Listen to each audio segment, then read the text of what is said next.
Doctor बहू ड्रामे की आने वाली एपिसोड बहुत ही इंटरेस्टिंग होने वाली है। इस एपिसोड में आपको बहुत कुछ पता चलेगा, तो ये जानने से पहले मेरे चैनल को सब्सक्राइब कर दे और बेल आइकन को प्रेस कर दे ताकि मेरी हर आने वाली वीडियो को आपको झटपट से पता चल जाए। तो चलते हैं अपनी स्टोरी की तरफ। डॉक्टर तो हाथ जोड़कर सानिया के पीछे पड़ चुके हैं।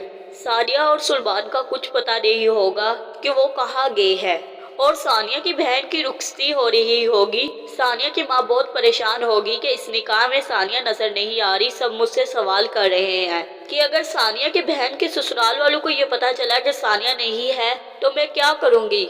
इसलिए वो बहुत ज्यादा परेशान होती है और सानिया के लिए फिक्रमंद होती है। और दूसरी तरफ डॉक्टर साहब पहले ही सानिया और सुलेमान की तरफ एक आदमी को भेज ही चुके हैं। उस आदमी को डॉक्टर साहब ने इसलिए भेजा है क्योंकि वो सानिया की सास के बारे में कहेगा कि आपकी सास को कैंसर है। और सुलेमान को लगेगा कि उसकी बीवी को मालूम था लेकिन उसने उसको नहीं बताया। लेकिन उससे क्या पता कि सानिया को कुछ नहीं मालूम, उसको भी अब सब कुछ पता चल रहा है। लेकिन सुलेमान उसकी बात पे यकीन नहीं करेगा और कहेगा कि तुम्हें सब कुछ मालूम था लेकिन तुमने मुझको नहीं बताया।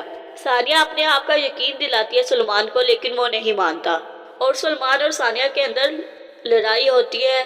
डॉक्टर साहब तो पहले ही चाहते थे कि सुलेमान अपनी माँ से बहुत ज्यादा प्यार करता है। अगर जाकर ये कहा जाए कि सुलेमान की अम्मी को कैंसर है तो वो जरूर आपस में लड़ेंगे और इन दोनों का झगड़ा होगा।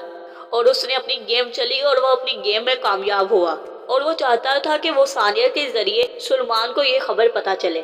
घर में हंगामा हो जाएगा और सब परेशान हो जाएंगे और सारा कसूर सानिया पे डाल देंगे कि सानिया ने सुलेमान को कुछ नहीं बताया। सुलेमान भी अपनी बीवी सानिया पर बहुत गुस्सा करेंगे और दूसरी तरफ डॉक्टर भी अपनी बहू पर बहुत ज्यादा गुस्सा करेंगे। सानिया सबको अपना यकीन दिलाएगी लेकिन कोई उसकी बात सुनने के लिए तैयार नहीं होगा और सारा कसूर सानिया का ही मानेंगे। सानिया अपनी माँ से कहेगी अम्मी आप चुप करें, सब कुछ ठीक हो जाएगा। और डॉक्टर साहब सानिया की अम्मी से कहेगा कि आपकी बेटी की इस घर में कोई गुंजाइश नहीं है, आप उसको आकर ले जाएं। डॉक्टर साहब की यही ख्वाहिश थी कि सुलेमान की जिंदगी से सानिया दूर चली जाए। ये काम वो वैसे तो कर नहीं पा रहे थे तो उन्होंने चालाकी और धोखे से साथ सानिया को सुलेमान की जिंदगी से दूर किया। सानिया को अपने ससुर पर बहुत गुस्सा आएगा। फिर सानिया की अम्मी सानिया को लेने आती है और कहती है कि हम तहम्मुल से बात कर सकते हैं, लेकिन शाहनवाज कहता है कि मैं आप लोगों से कोई बात नहीं करना चाहता, आप अपनी बेटी को ले और यहाँ से चले जाएं। और कहता है कि तुम्हारी बेटी की वजह से मेरा सारा करियर तबाह हो गया है। सानिया कहती है मैंने जो भी बोला मैंने सच बोला।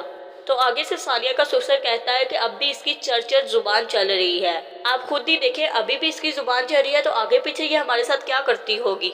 और सानिया कहती है मैं हमेशा सच का साथ दूंगी क्योंकि मैं एक सच्ची लड़की हूँ। तो शाहनवाज कहता है कि ये सच का साथ हमने घर जाके दो, हमारे घर में तुम्हारी कोई जरूरत नहीं है। और दूसरी तरफ सुलेमान के दिल में नरमी आती है और वो कहता है कि अब्बू से कहे कि सानिया को घर से ना निकालें, अगर सानिया को घर से निकाला तो मैं भी घर से चले जाऊंगा।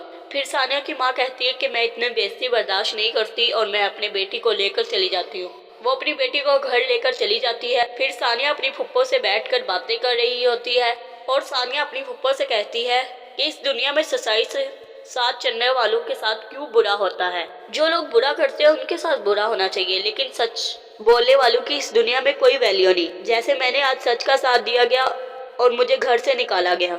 लेकिन सानिया कहती है मुझे इसका कोई अफसोस नहीं कि मुझे घर से निकाला गया। उम्मीद करती हूँ आपको आज की स्टोरी बहुत पसंद आई होगी। अगर पसंद आई होगी तो अपनी राय कमेंट्स बॉक्स में दे।